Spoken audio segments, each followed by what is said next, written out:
어둠의 숨결에 오신 것을 환영합니다. 이곳은 한국의 전설적인 공포 이야기들이 숨쉬는 곳입니다. 각 이야기는 잊혀진 과거와 중요한 기념, 그리고 마음을 찌르는 진잔담으로 가득 차 있습니다. 밤이 깊어지면 우리의 상상력을 자극하는 무서운 이야기들이 당신을 기다리고 있습니다. 지금 이 순간, 당신의 마음속 깊은 곳에 숨겨진 두려움과 마주할 준비가 됐습니다. 어둠 속의 진실과 그의 숨겨진 기밀을 밝혀내는 여성의 함께해 주세요.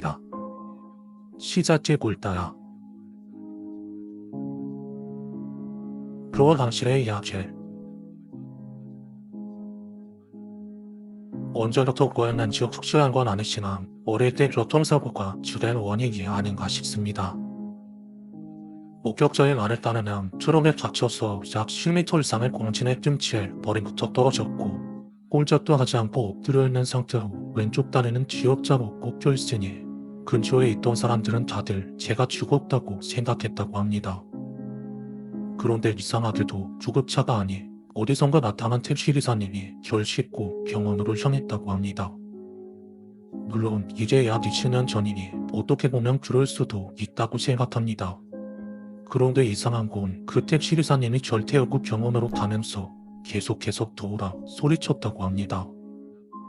같이 그 택시에 타고 가던 저를 친 트럭 운전자의말로 뭐라고 알아들을 수 없는 이상한 소리를 내면서 병원까지 계속 가셨다 했습니다. 아마 전 그때까지도 정신이 없고 당연히 말도 못하는 상황이었을 겁니다. 여튼 전 응급실로 들어갔고 제가 정신을 차린 건 3일 후였습니다. 부모님도 처음에 제가 죽었다고 생각하셨답니다. 그럴 것일 왼쪽 다리는 부러져서 퉁퉁 부어있고 머리는 왼쪽 눈부터 휘멍거렸다고 하셨으니까요. 눈은 뜨고 있었지만 초점이 없고 새빨간 눈동자를 보면 저도 그럴 것 같습니다. 하지만 신기할 정도로 금방 회복을 했고 전 종합병원에서 일반 제1병원으로 옮겨졌습니다. 그리고 딱 그 이후인 것 같습니다. 뭔가가 보였던 곳이. 하지만 중학교 시절과 고등학교 시절을 그게 귀신인지도 모르고 있었습니다. 지금 돌이켜 생각해보면 분명 이상한 것들 투성인들 그 당시에는 늘 그게 아무것도 아니라고 생각했을까요? 그리고 저를 포함한 모든 가족들이 지금도 의아해하는 게 있습니다. 바로 전 옮겨준 택시기사님. 어느 누가 죽었다고 생각한 사람을 영업용처로 병원에 옮겨진답니까? 머리와 다리에서 피가 훌훌 흐르고 있어서 차 뒷자리가 피범벅이 됐다고 하는데 저를 병원에 옮겨주고 나서는 감쪽같이 사라지고 연락도 없었답니다. 마지막으로 그가 택시 안에서 했던 그 알아들을 수 없던 말. 저를 트럭으로 받은 가해자는 중학교 교사직을 전념퇴직하고 자영업을 준비하시던 분입니다. 같이 타신 그분이 그 말을 들었을 때 외국어도 아니고 우리나라 말도 아닌 이상한 말이었다고 합니다. 그럼 이제 제가 처음으로 귀신에 본 경험을 말해볼까 합니다.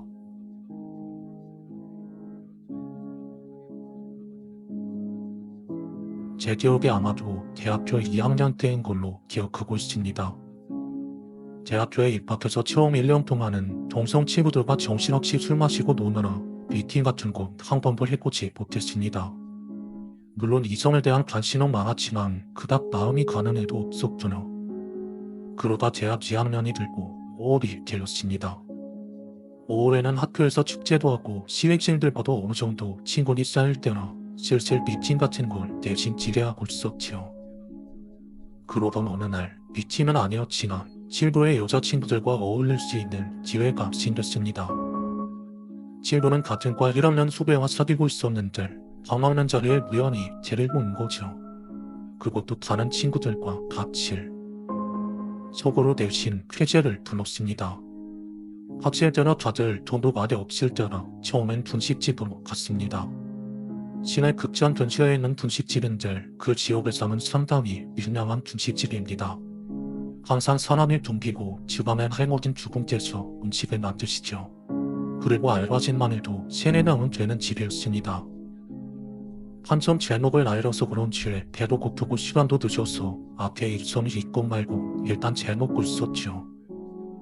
남자 3명과 여자 2명에서 좁은 테이블에 앉아 정신없이 웃으며 주식을 먹고 있는데 건너 테이블에 머리를 5곳이 묶은 해거대한 분이 인자하게 웃으시면서 저희 테이블을 보고 계시더라고요. 그래서 저 속으로 손주들 생각이 나시나 하면서 별 생각 없이 보고 있습니다. 그러다 보니 그냥 쑥 가게 밖으로 나가시더라고요. 배도 어느 정도 부르겠다 다같이 시내나 바퀴 걸어다니다가 분위기 좋은 생맥주집에 가게곤 했죠. 그런데 그날을 주말이라 그런지 시내에 학생들이 좀 많더라고요. 분위기 좋고 싼 술집들은 자리가 없었습니다. 어쩔 수 없이 골목길 안쪽에 있는 약간은 소름내 보이고 비위생적으로 보이는 술집으로 갔습니다. 자리에 앉아서 이런저런 이야기를 하면서 흔히 말하는 자곡성 멘트라고 하죠. 남색 기업 둘인데 그중에 벌써 폭둘이 하나 있으니 2대1을 소리 없는 전쟁이 시작됐죠.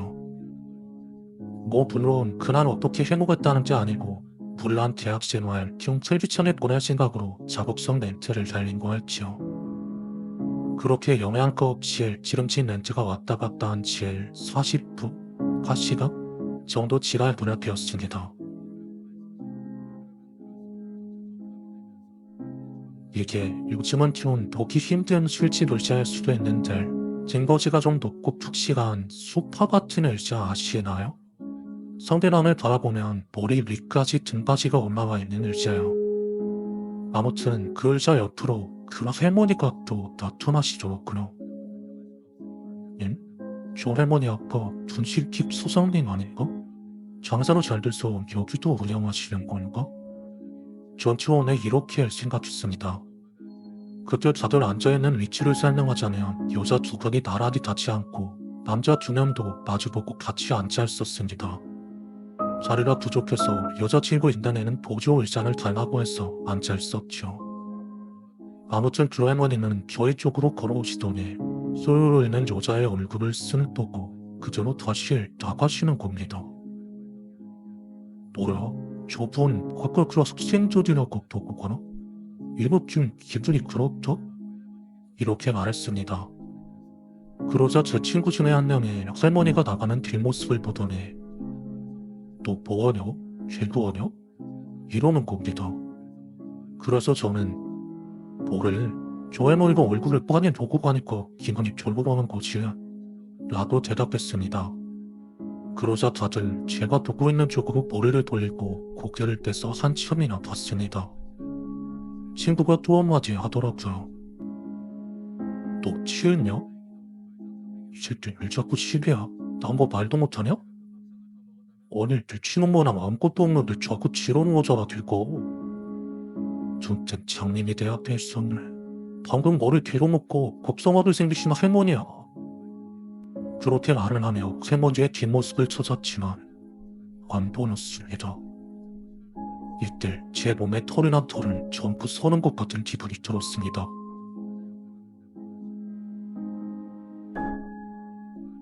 예전 중학교나 고등학교 때 느꼈던 이상한 기분, 감정들이 순간에 더해지면서 번뜩 떠오른 한마디.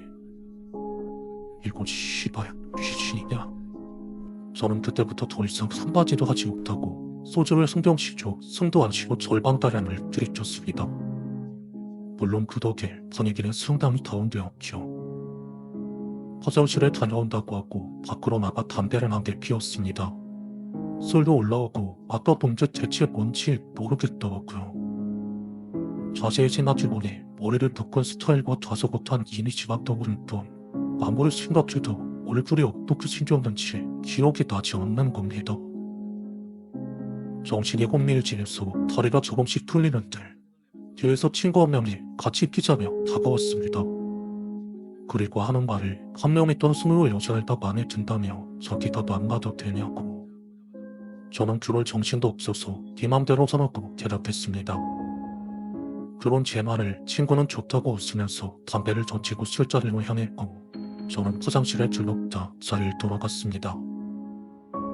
그렇게 멀쩡히 자리만 차지하다 보니 이것만 마시고 먼저 가야겠다고 생각하고 있었습니다. 생각이 끝남과 동시에 저는 고개를 들어 친구들에게 먼저 간단한 말을 하려고 하는데 순간 저는 숨이 멎는 듯 했습니다. 그때 당시 저에게는 엄청난 충격이었습니다. 남자친구가 없는 여자애를 위에서 들여다보고 있던 할머니. 유난히 등받이가 높은 의자 뒤에서 제막인 머리만 빼고 내밀어 그 여자애를 들여다보고 있었습니다. 여러분, 소석이 거시하며 머리가 하얀 할머니가 20대 초반의 아가씨를 위해서 띨꼼히 들여다보고 있는데 제 옆자리에 있는 친구는 계속 그 아가씨를 보고 작업을 치고 다들 방향 좋다고 떠드는 그 술집의 성악이. 전 너무 놀라서 말도 못하고 오고가게 했는데 제가 바라보는 지원이 느껴졌는지 그 순간 할머니의 얼굴이 저를 향했습니다. 그리고 전 봤습니다. 도무지 알아볼 수가 없는 그 얼굴. 그렇다고 그때 유행하던 자유로 귀신처럼 전투머리 없는 그런 게 아니고 뭔가 그 얼굴을 안 보일 길 걸어가고 있는 느낌. 마치 어쩌다 우연히 중학교 친구 이름을 들었는데 얼굴의 형태는 기억이 나는데 얼굴을 아무리 생각하려고 해도 기억이 안 나는 그런 느낌. 블루러브 걸린 것처럼 얼굴이 도무지 식별되지 않았습니다. 그러는 와중에도 친구놈은 앞에 있는 여자애한테 작업을 쳤는데 저를 별말을 더 하다가 집이 어디냐고 묻는 질문이 나왔을 때 갑자기 할머니의 얼굴이 친구 쪽으로 휙 돌아갔습니다. 그리고 그 희미한 와중에도 확실하게 느껴졌습니다. 셀티라고 하나요? 친구를 바라보는 그 할머니의 얼굴에서 정말 당장이라도 찢어주기겠다는 살기가 풀풀 흘러나왔습니다. 전 정신이 크게 흐트러지는 느낌이 들며 점차 의식이 희미해져 가는데 내내 작업만 치던 친구놈은 이때다 싶은 눈빛으로 제 얼굴을 뜨르기 시작했습니다. 야, 취했냐? 지금 소주를 퍼마시더니 취했냐면 뭐? 야! 마음에 드는 여자의 아키라고 뭔가 무리에 선 느낌을 주고 싶었던 것 같은데 저는 그 꼴을 당하니 갑자기 열이 뻗쳐서 당장 고개를 딱 들고 뭔가를 말하려고 했는데 그때 저를 빤히 바라보는 시선이 느껴졌습니다. 그리고 그 시선을 쫓아 고개를 돌렸을 때 흐려지는 의식 속에서 희미한 얼굴의 형태가 눈에 들어왔고 감겨오는 눈꺼풀에 잠깐이나마 할머니의 뒷모양이 또렷하게 보였습니다. 라. 그리고 저는 그대로 앞으로 엎어지듯 쓰러졌다고 합니다.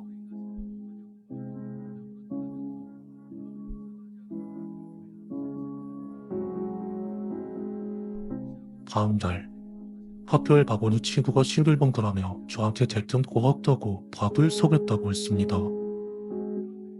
저 시셔도 없다. 뭐가? 아니 비독에 들고 잘 됐을까 엄마. 너 혹시 걔랑 사귀기로 한 건? 아니 그날 뭔 일이라도 있었냐?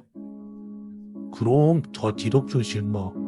그날 너 가고 나서 대시쇼 촬영돼서 술 좀 더 마셨는데 제가 이상하게 먼저 술을 들서 마시더라고. 그래서 내가 좀 투칠했지. 딱 보니까 오늘 서울시가 다 오더라고. 그러면서 시간도 늦고 해서 집에 데려다 준다고 했지. 근데 걔가 끄적하겠다고 하는 거. 그래서 밤에 내용하기도 하고 취한 것 같아 데려다 준다고 내가 계속 들었지. 그랬더니 그냥 알았다고 하더라. 그래서 집까지 데려다 주고 나머지는 어쩌는지? 이러는 겁니다. 저는 그래야 제정신도 아니었고 또 제정신이었다고 해도 전 그렇게까지 할 일은 없었으니까 그냥 한심한 눈으로 친구를 보다가 담배를 꺼내 들었습니다. 그런데 이어지는 그 친구의 말을 전 다시 얼어붙게 만들었습니다. 또 근데 저번 주 설명하는데 질이 좀 이상하더고? 30평을 내고 있는데 무슨 집에 선행도 없고 거실에 침대 하나 다 나와있더라고. 그래서 좀 이상하다 싶어서 길 끌고서 들어갔는데 저왜 할머니랑 같이 살았는데 얼마 전에 돌아가신 거 지금은 안 되신다고. 이어지는 친구의 말은 제 귀에 들리지 않았습니다.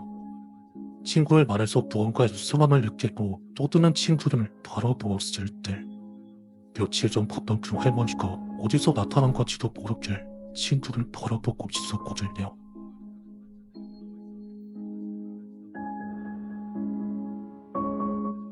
여전히 얼굴도 없는 상태였지만 단지 바라만 보고 있을 뿐인데도 옆에 있는 저까지 소름이 끼치는 길. 당시에 느꼈던 살기가 한층 더 짙어지고 같았습니다. 저는 속으로 확실하더라 귀신 맞구나 이러고 있었는데 친구는 그날 같이 있었던 다른 친구를 보더니 반갑다고 뛰어가더라고요. 아마도 저한테 했던 것처럼 자랑하려고 갑질피어 길석 저 할머니가 계속 따라다니는 것도 모르고 말죠. 며칠 뒤에 우연히 그날 술자리에 있던 그 여자애를 만났습니다. 저는 당장 자리를 피하려 했는데 여자애가 절 보자마자 뛰어와서 잠시 시간 있냐고 물어보더라구나. 전 속으로 미친놈의 글개를 건드려가지고 하며 박신회관 앞에서 저탄지 커피를 들고 앉았습니다. 그런데 그의 입에서 나온 말은 저 그때 술집에서 회맞이 보셨다고 했잖아. 혹시 그 할머니 어떻게 생겼는지 기억나세요? 뜻밖이었습니다.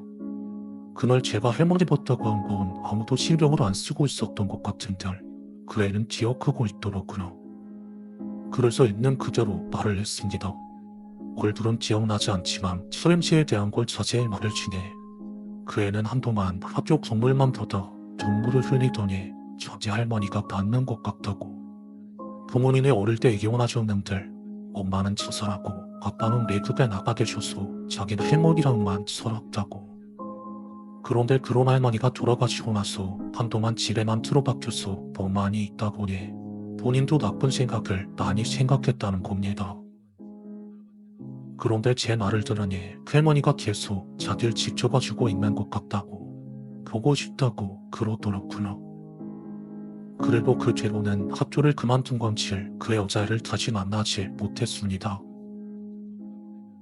혹시 제 친구놈은 어떻게 됐는지 궁금하신가요? 나중에 이 친구에 대한 어떤 말을 들을 수 있으면 좋겠는데 일단 결론만 말씀드리자면 지금은 죽고 없습니다.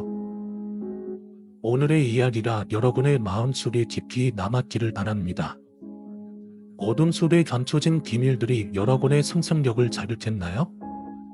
여러분의 소중한 피드백은 저에게 큰 힘이 됩니다. 부디 이 영상을 좋아요 눌러주시고 친구들과 공유해주세요. 그리고 댓글로 여러분의 생각과 이야기를 나눠주시면 감사하겠습니다. 저희 어둠의 숨결과 함께하는 다음 이야기도 기대해주세요. 감사합니다.